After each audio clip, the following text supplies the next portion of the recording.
what's up guys? My name is Zach and today I'm driving a 1991 Mazda Rx7 Savanna. Up front is a 1.3 liter turbocharged rotary engine, and down below is a 5-speed manual transmission. And if you want to read more of my thoughts, head on over to carmarshal.com/overdrive, where I'll be writing a complete article about the Savanna. But let's get back to that 1.3 liter rotary engine. Well, it's a rotary engine.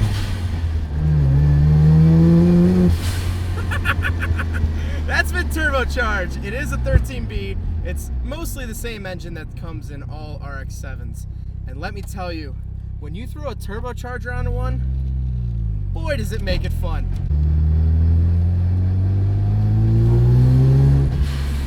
Oh, and that blow-off valve, I tell you what, rotaries and blow-off valves, my two favorite things in the world. But like I said, most other RX7s came with the 13B. Some came with the 12A, the very first generation. But the 13B, that's the differential fighting me right now. It's a two-way diff.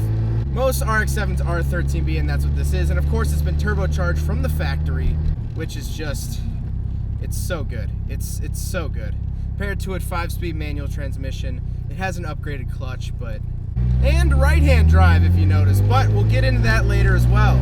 So let's talk about the interior. Well, in front of me I have a center-mounted tachometer, which I love. I think it's one of my favorite parts of RX7s is that center-mounted tachometer. It really gives the car a sporty feel because, like, when you're driving this, you're really only worried about the tach.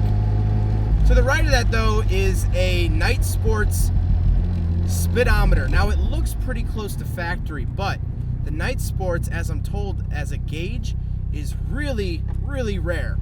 Then to the left of me, or in the center, we have air conditioning controls, which actually has a digital readout. That was a Japan-only option. As I shoot a big flame in a neighborhood. Down below that are some aftermarket gauges, which look factory, and I love that. I love how I actually had to ask if they were added or not.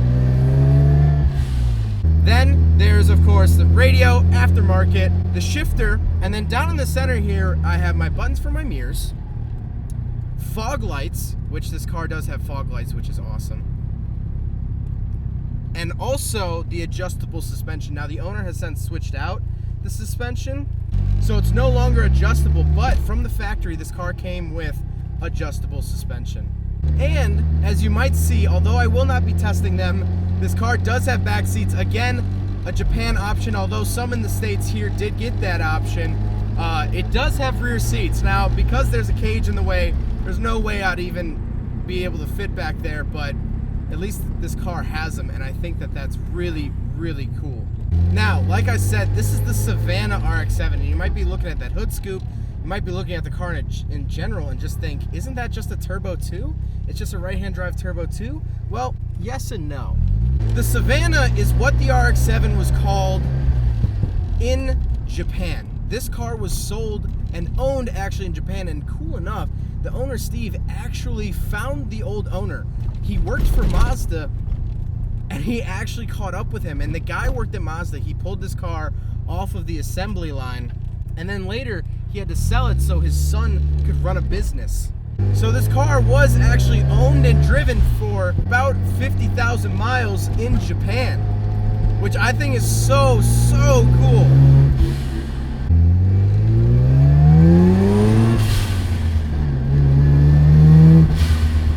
Now, the owner Steve has a lot of work done to this car, and I'll let him explain. 91 FC RX7 Savanna. It's got a full Greddy Trust front mount intercooler with the injector bosses built into it. Mazda Racing pulley kit that deletes the air pump and keeps the V-belt set up so I don't have to run, serpentine or a Gilmer drive.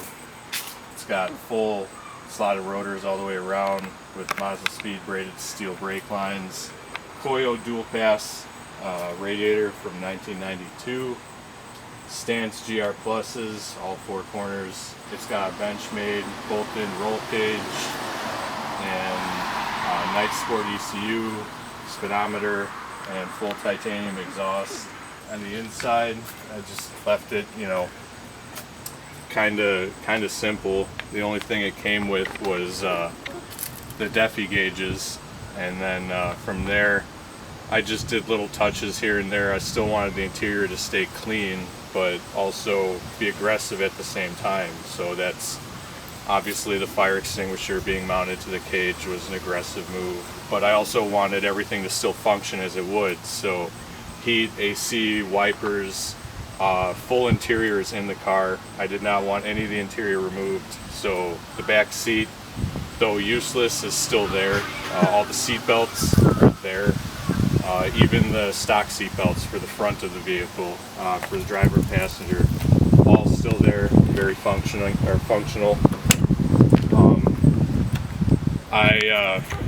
It's got a Nardi slant spoke signature series steering wheel. I'm very old school, but I didn't want to go too old school with it, so I stayed with leather on that. It's got a Mazda Speed two-way rear differential in it, and then a Mazda Speed rear strut bar with the proper top hats to fit underneath the speaker covers, and a lot of Super Now rear end parts like Super Now camber links, Super Now camber bar, rear wiper, everything on the hatch all still works. So defroster, rear wiper blade, rear reservoir is still there for the rear sprayer. I just wanted to keep it as authentic as I possibly could without, stepping over that very fine line that a lot of people do with Japanese imports. It's cool to have them all flashy and super low and rubbing everything, but we've all been there, and I just didn't. That wasn't my bag anymore. So I kept it as close and authentic to Initial D and Ryusuke's cars as I possibly could, with little touches here and there. This is what the FC Rx7 was supposed to be. This is the swan song for the FCs. I said in my Turbo 2 review that that was the best Rx7, but this is what it was meant to be. This is how it was designed. They adapted it to left-hand drive. They didn't adapt it to right-hand drive. And now driving this, having driven every single year of the FC, having driven naturally aspirated and turbocharged left and right-hand drive, this is it.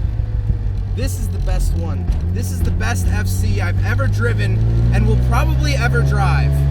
So I don't know if you guys know this, if you're followers of the channel or not, if you just happen to stumble upon this video, I love Rx7s. I have one of my own, and I absolutely love it, and I love all rotaries. They're so great.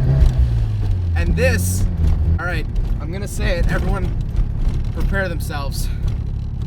I'm actually gonna pull over for this. This is the best rotary vehicle I've ever driven. This is the best Rx7, Rx8.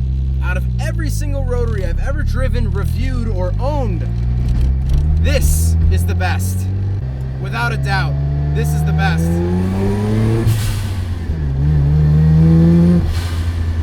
Oh, come on.